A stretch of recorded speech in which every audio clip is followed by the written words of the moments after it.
오늘은 하나님의 약속으로 담대하라, 우리 담대함에 대한 주제를 가지고 마지막 말씀을 함께 나누도록 하겠습니다. 오늘은 대림절입니다. 대림절에는 우리 지금도 계시고 이전에도 계셨고 장차 오실 주님을 향한 기다림에 집중하는 절기가 시작이 된 겁니다. 교회 역상의 모든 절기는 그리스도를 따르는 순례자로서의 정체성을 새롭게 하는 것을 목적으로 하기 때문에 경건과 절제, 회개와 같이 세상으로부터의 돌이킴을 덕목으로 요구하고 있습니다. 그런데 대림의 절기에 여기에 기쁨이 추가됩니다. 이 강림절에는 주님이 우리에게 찾아오실 이 주님이 온전히 우리의 기쁨이 되시기 때문입니다. 그래서 오늘 우리는 예배를 시작하며 빌립보서 4장의 말씀을 함께 읽었습니다.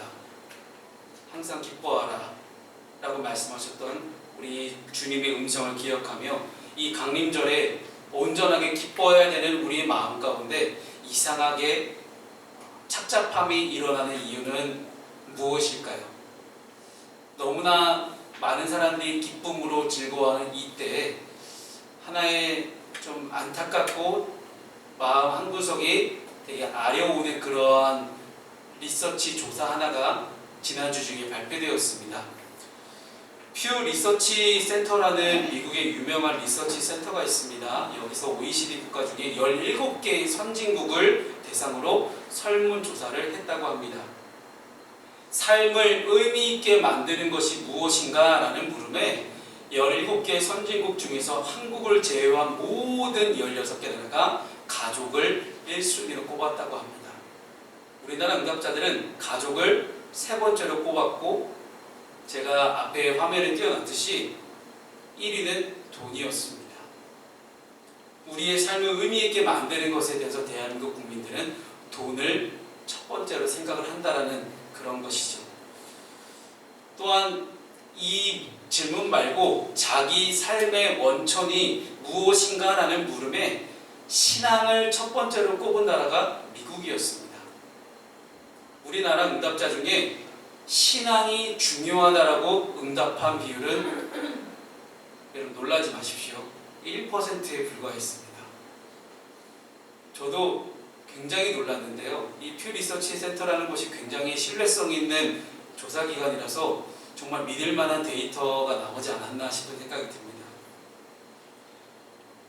자기 삶의 원천이 무엇인가라는 질문에 대해서 신앙이 그렇게 1%밖에 안 되는데 그럼 17개 국가 중에 우리나라보다 신앙이 퍼센트가 낮은 나라가 어딜까요?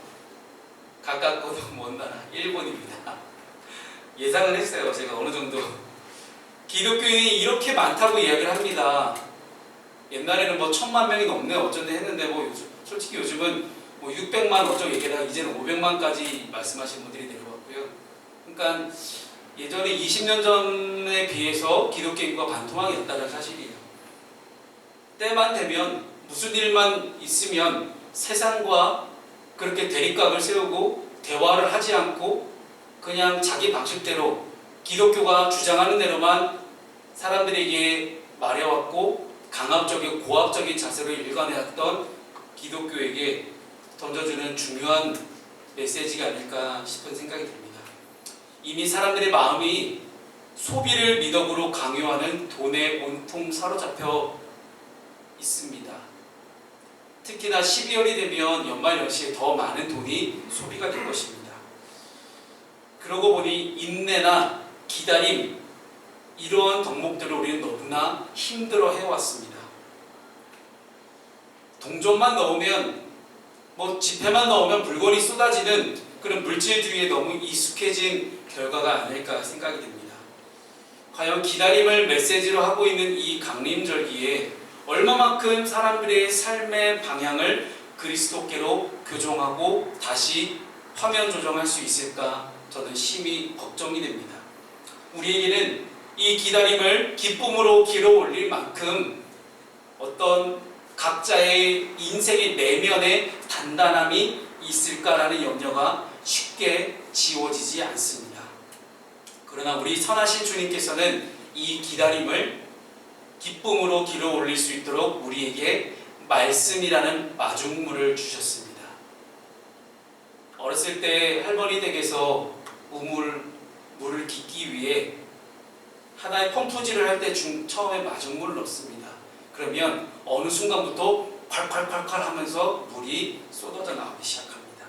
오늘 하나님의 약속의 말씀을 통해서 담대하게 살아가며 주님을 기대와 소망으로 기다릴 수 있는 저와 여러분 되시기를 축복합니다. 그래서 오늘 하나님의 약속은 어떤 분명한 약속인지 본문의 말씀을 통해 살펴보겠습니다. 첫 번째, 주님은 우리에게 일하시는 주님이십니다. 우리가 오늘 함께 주가 일하시는 열심히 찬양을 불렀지만 정말로 주님이 일하실 수 있도록 우리는 일자리를 주님께 내어드릴 수 있어야 됩니다. 주님께서 일자리가 없어서 지금 고민하고 계시거든요. 내 삶 가운데 들어오셔서 정말로 일자리를 얻고 싶은데 우리가 일자리를 내어드리지 않아서 주님이 일하실 수가 없는 상황이 계속해서 벌어지고 있다는 이야기입니다. 오늘 본문의 1절과 2절 말씀을 함께 우리 읽어보겠습니다. 시작. 여호와의 날이 이르리라. 그 날에 내 진물이 약탈되어 내가 내 가운데에서 나누이리라. 내가 이방 나라들을 모아 예루살렘과 싸우게 하리니 성읍이 함락되며 가옥이 약탈되며 부녀가 욕을 당하며 성읍 백성이 절반이나 사로잡혀 가려니와 남은 백성은 성읍에서 끊어지지 아니하리라. 아멘. 본문의 1절과 2절 말씀은 참 안타깝고 슬픈 말씀입니다. 왜냐하면 장차 예루살렘 백성들이 겪게 될 시련에 대해서 묘사를 하고 있기 때문이에요. 그런데 놀랍게도 이러한 일을 주권을 갖고 주도하시는 분이 다름 아닌 하나님이라고 성경은 이야기하고 있습니다. 2절에 보니 친히 하나님이 이방 사람들을 모아라고 기록되어 있어요. 하나님의 주도에 의해서 예루살렘 백성은 재물을 잃고 성읍이 함락되며 성읍 백성의 절반이 사로잡혀가는 끔찍한 일을 오늘 스가랴 말씀은 예언하고 있는 거예요. 여러분, 정말로 믿는 덕기에 발등 찍힌다는 게 이런 말이 아닐까 싶어요.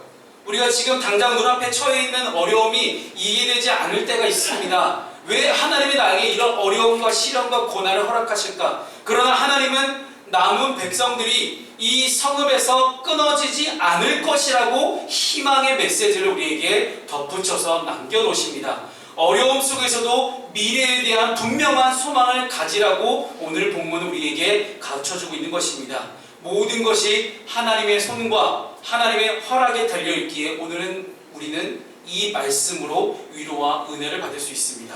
오늘 본문의 3절 말씀을 우리 함께 읽습니다. 시작. 그때 여호와께서 나가사 그 이방 나라들을 치시되 이방의 전쟁 날에 싸운 것 같이 하시리라. 아멘. 1, 2절에 제시된 이 환난과 어려움은 어찌 보면 바로 3절의 말씀을 선포하기 위한 포석일지도 모릅니다. 하나님은 하나님의 백성들이 극심한 고난과 환난과 어려움을 당하는 바로 그때 전적으로 하나님이 강권적으로 개입하셔가지고 전쟁터에 나가 친히 싸우시는 전사의 모습으로 우리를 대신해서 싸우실 것입니다. 오늘 본문에 여호와께서 나가사 할 때 나가셨다는 그 히브리어의 말씀은요, 내 소식을 듣자마자 자리를 박차고 일어나서 막 밖으로 뛰어나가는 어떤 역동적인 모습을 표현하고 있는 단어가 나가셨다는 단어예요. 그만큼 우리 하나님께서는 하늘 높은 보좌에 분명히 앉아 계시지만 우리 하나님께서는 고난 당하는 백성들과 함께 하시기 위해서 우리를 급하게 찾아오셔서 임재하시는 주님의 모습을 오늘 성경은 묘사해주고 있는 것입니다. 여러분, 뭔가 병 주고 약 주는 것 같은 그런 모습을 좀 보여지기도 합니다. 우리가 하나님으로부터 조금이라도 멀어지고 있다면 하나님은 그냥 절대로 놔두시지 않습니다. 우리 교회에도 신방이라는 것이 있잖아요. 신방이라는 것이 결국은 성도들이 흔들릴 때, 마음이 어려울 때 목사가 찾아가서 함께 이야기를 나누고 기도 제목을 듣고 함께 기도하고 위로하고 평안을 주는 것이 신방입니다. 근데 왜 저한테 신방해달라는 얘기를 안 하세요? 하나님은 다양한 방법으로 우리를 인도하시고 심판하십니다. 그러나 중요한 것은 그럴지라도 하나님은 결코 우리를 내버려 두지 않으시는 하나님이시라는 거예요. 전능하신 하나님께서 친히 오셔서 우리와 함께 싸우시겠다. 그것을 오늘 성경은 나가사라는 이 세 글자로 우리에게 강력하게 표현해주고 있습니다. 우리가 이 말씀을 믿어야 하는 이유는 모든 환난이 사라진 후에 오직 하나님께만 영광 돌리기 위함입니다. 제가 연거푸 말씀드리지만 진짜 간증이 되기 위해서는요, 하나님께만 영광 돌릴 수 있어야 돼요. 내가 잘나서 혹은 내 옆에 있는 누군가를 의지해서 어떤 사람이 내 뒤를 잘 봐줘서 어떤 사람이 내 이야기를 잘 해줘서 내가 일이 잘 풀렸다면 영광은 그 사람에게, 내 뒷배경에게 든든한 뒷백으로 돌아가게 됩니다. 아니면 내 능력과 내 자신에게 모든 영광이 돌아가게 됩니다. 그러나 우리가 하나님께만 기도하고 온전히 하나님께만 붙들려서 우리가 이 환난과 어려움을 이겨낸다면 진짜 싸우신 하나님, 일하신 하나님, 우리와 함께 하신 하나님, 임마누엘의 하나님을 우리는 경험할 수 있게 되는 것입니다. 그럴 때 비로소 우리는 진짜 하나님이 살아계시는구나, 정말 하나님이 살아서 역사하시고 나와 함께 하셔서 나를 위해 그렇게 피 터지게 싸우셨구나 라는 것들 우리는 이해하게 되고 느끼게 되고 믿게 되고 은혜로 그것들이 다가오게 되는 것입니다. 그래서 우리는 기도해야 됩니다. 기도한다는 것은 우리가 아까 여러 가지 많은 막힌 문들을 놓고 기도를 했잖아요.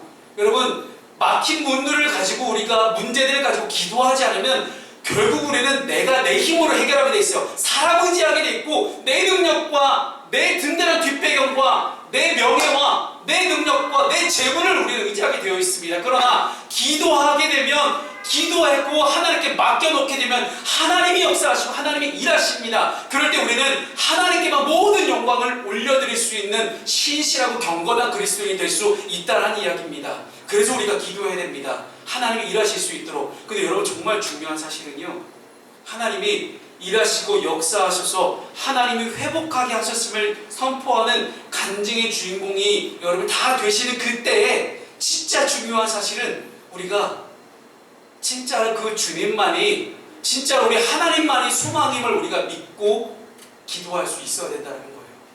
왜? 연애할 때 양다리가 제일 나쁜 놈들이잖아요. 그렇잖아요. 이스라엘이 그랬어요. 하나님 믿는다고 이야기를 합니다. 성전을 멋들어지게 지어놓고 제사를 드리는데 산당을 지어놓고 산당에서 또 다른 신들에게, 가나안 이방 신들에게 자꾸 제사를 합니다. 양다리를 거친 거죠. 아주 나쁜 놈들입니다. 예나 지금이나 양다리는 절대 용서할 수 없습니다. 여러분, 그거 보세요. 우리가 정말 주님만이 소망이라는 생각이 있었다면 다른 신에게 이스라엘 백성들이 제사를 드렸을까요? 우리가 하나님께 기도했으면 하나님께만 맡길 수 있어야 돼요. 1만 번 기도응답 받았다는 조지 뮬러 목사님이 이야기를 많이 하지만 사람들이 자꾸만 숫자에 이상하게 이렇게 집중하는지 모르겠어요. 1만 번이 중요한 게 아니에요. 단 한 번의 기도응답을 받아도 하나님이 역사하셔서 하나님이 일하셨다는 간증만 있으면 되는 거거든요. 1만 번이 중요한 게 아닙니다, 여러분. 하나님이 어떻게 역사하셨느냐가 중요하지. 조지 뮬러는 사람을 의지하지 않았습니다. 하나님께만 기도했어요. 하나님이 역사하시더라고요. 우리의 마음 가운데 기도는 기도대로 하고 또 내 나름대로 하나님께 기도하지 않은 많은 것들을 내가 내 인간의 노력으로 하고 있지 않은지 우리가 되돌아볼 수 있으면 좋겠습니다. 그래서 우리가 주님만이 소망이다, 다시 오실 주님을 기다릴 이때에 우리가 주님만이 소망이라는 것을 붙잡았으면 좋겠어요.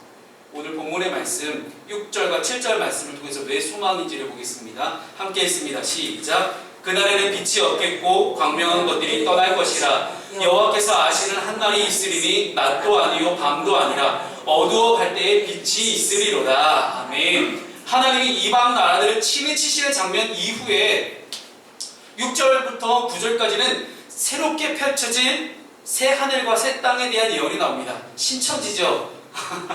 정말로 좋은 이야기인데 이거를 그 나쁜 자식들이 써먹어가지고. 먼저 6절에서는요, 그날에는 빛이 없겠고 광명한 것들이 떠날 것이라고 이야기를 하고 있어요. 그때가 언제일지는 우리는 모릅니다. 하나님만 아시는 그날, 그날에는 낮도 아니고 밤도 아니고 오직 빛이 있을 것이다. 아니, 낮도 아니고 밤은 이해가 돼요. 밤은 빛이 없을 수 있거든요. 근데 낮에도 이 낮에 있는 햇빛이 소용이 없다? 무슨 이야기일까요? 이는 심판이 완성되기 직전에 칠흑 같은 어둠이 온 우주에 임할 것이라는 거예요. 이 칠흑 같은 어둠이 온 우주를 지배하지만 그 직후에 하나님의 빛이, 우리 하나님의 빛이 온 우주에 가득 차게 될 것임을 예언하고 있는 그런 예언서예요. 여러분, 그렇습니다. 우리가 완전한 하나님의 빛 안에서 새로운 삶을 누리기 위해서는 칠흑 같은 어두움을 지나야 될 수도 있습니다. 동트기 전에가 가장 어둡다라고 이야기를 하잖아요. 빛이 있기 전에 항상 우리는 어둠을 지납니다. 나 스스로 내 삶을 더 환하게 비추기 위해서 노력했던 많은 부분들이 우리는 있습니다. 그러나 사도 요한은 계시록 말씀에서 최후 심판 이후에 펼쳐지는 이 새하늘과 새 땅에는 더 이상 밤이 없고 태양빛이 쓸데없다라고 예언하고 있습니다. 우리가 살아가는데 반드시 꼭 필요하다고 생각했던 것이 햇빛이었죠. 그런데 이 햇빛조차 어떻게 보면 이 햇빛이 없으면 큰일 날 거라고 생각했던 이 햇빛조차도 주님의 빛 앞에서는 아무런 소용이 없다는 것을 우리는 들으면서 우리는 하나님의 친히 빛이 되신다는 이 약속의 말씀을 굳게 붙들었으면 좋겠어요. 진짜 주님 이것만큼은 가져가시면 안 돼요. 주님 저 이거 없으면 못 살아요 했던 것이 혹시 있으세요? 여러분, 근데 그것조차도 빛 대신 주님 앞에서는 아무 소용이 없다는 사실을 오직 우리 주님께만 소망이 있음을 우리가 마음으로 믿었으면 좋겠어요. 오늘 본문의 9절 말씀을 함께 읽어볼까요? 9절입니다. 시작. 여호와께서 천하의 왕이 되시리니 그 날에는 여호와께서 홀로 한 분이실 것이요 그의 이름이 홀로 하나이실 것이라. 아멘. 이 9절에는 오직 하나님만이 새 하늘과 새 땅이 이 새 땅의 왕이 되신다라고 이야기합니다. 왕이 되신다. 그리고 온 우주를 통치하신다라고 분명히 성경은 말씀하고 있습니다. 사실 하나님은 태초부터 마지막 종말의 때까지 유일한 왕이셨고 왕이시고 앞으로도 왕이실 것입니다. 그러나 우리 인간은 하나님의 왕되심을 우리가 인정하지 못하고 수많은 우상들을 만들어서 우리는 섬겨왔습니다. 마치 앞에서는 우리가 햇빛을 의지했던 것처럼 하나님 외에 다른 것을 우리가 왕으로 의지하지 않았는지 이 강림절기 우리가 돌아볼 수 있기를 바랍니다. 너무나 당연한 이야기처럼 들리겠지만 여러분, 이것이 복음의 내용이에요. 하나님의 나라는 우리가 죽어서 가는 나라가 아니라 지금 우리가 살고 있는 이 땅에서 하나님 외에 그 어떤 것도 의지하지 않을 때 내 삶에 비로소 완성이 됩니다.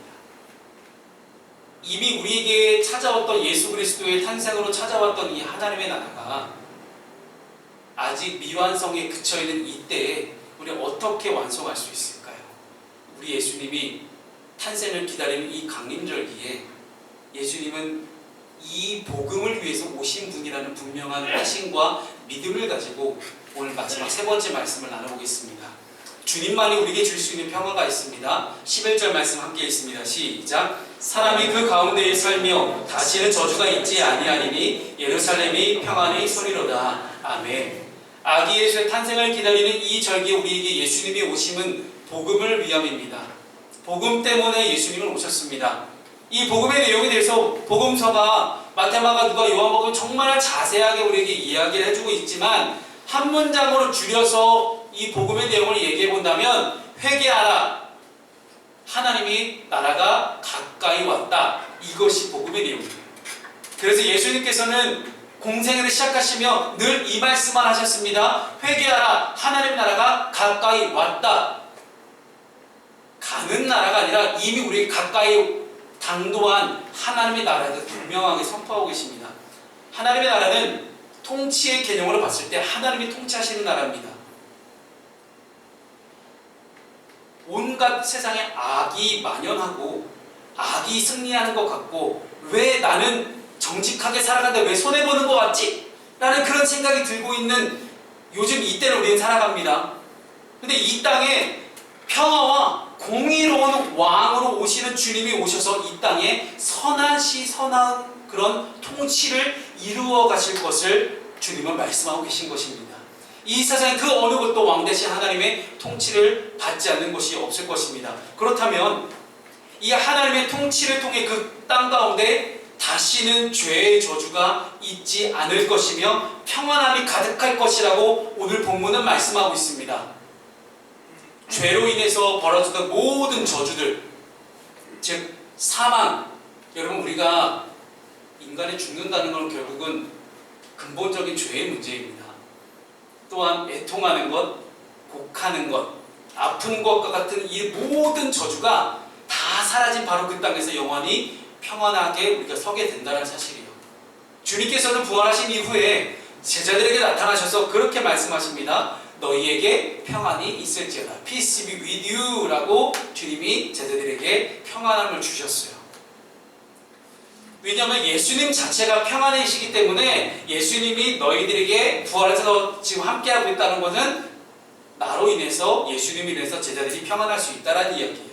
이런 복된 선포가 당시에 유대인과 로마의 압제로부터 공포에 떨고 있던 제자들에게는 엄청나게 큰 위로가 되었습니다. 그렇다고 어떤 유대인의 로마의 공포가 사라진 건 아니었어요. 절대 사라지지 않았던 그 공포였지만 우리는 사도행전을 통해서 주님으로부터 평안함을 받고 나중에 성령을 받게 된 제자들의 삶의 모습이 어떻게 달라졌는지 우리는 똑똑히 보았습니다. 지금 우리의 현실 또한 예수님의 제자들처럼 세상의 부조리와 부정의에 고통을 당하고 있습니다. 차마 인간의 힘으로는 어찌할 수 없는 어떤 세상의 구조적인 악들이 존재합니다. 근데 그 악들이 우리를 여전히 힘들게 하고 있습니다. 똑같이 일했는데 누군가는 돈을 적게 받고 누군가는 돈을 많이 받는 그런 세상을 우리는 살아가고 있어요. 모든 사람에게 기회가 공평하게 주어져야 되는데 기회조차 전혀 알지 못한 채 지나가는 그런 세상을 우리는 살아가고 있습니다. 그러나 우리 주님께서 다시 오실 그때에는 우리 모두에게 완전한 평안을 주신다라고 약속하십니다. 혹시 지금 이 순간 이 말씀이 믿어지고 완전한 평안을 누리시는 분들이 계시다면 정말로 축하하고 여러분들 축복합니다. 그러나 아직 왕 되신 주님을 마음 가운데 모시지 못한 분들이 계시다면 오직 하나님만이 주실 수 있는 온전한 평안을 사모하고 그런 은혜가 믿어지는 역사가 가득하시기를 주님의 이름으로 축복합니다. 말씀을 정리합니다. 강림절 첫 주입니다. 세상에는 우리가 아무리 들여다봐도 여전히 깊은 어둠 속에 있는 것 같습니다. 그러나 이 어두움과 혼돈이 깊어간다는 것은 결국 주님이 빛 대신 주님이 우리에게 오고 계시다는 분명한 징조입니다. 아마 주님이 다시 오실 그때가 가까워질수록 우리의 삶에는 점점 더 혼란과 엄청난 격변이 더 일어날 것입니다. 그러나 여러분 불안해하거나 염려하지 마십시오. 기도함으로 깨어있다면 주님의 구원을 보게 될 것입니다. 우리 오늘 강림절 첫 주로 희망의 초를 밝혔습니다.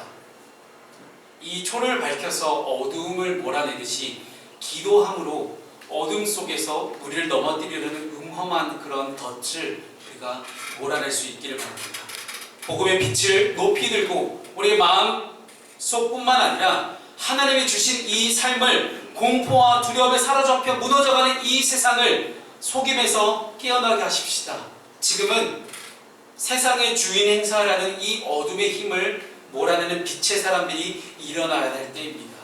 그래서 다시 한번 우리 주님께 소망이 있음을, 우리 기독교에 우리 분명한 그리스도의 소망이 있음을 우리가 잊지 않고 나아갈 수 있으면 좋겠습니다. 주님은 곧 오십니다. 아멘.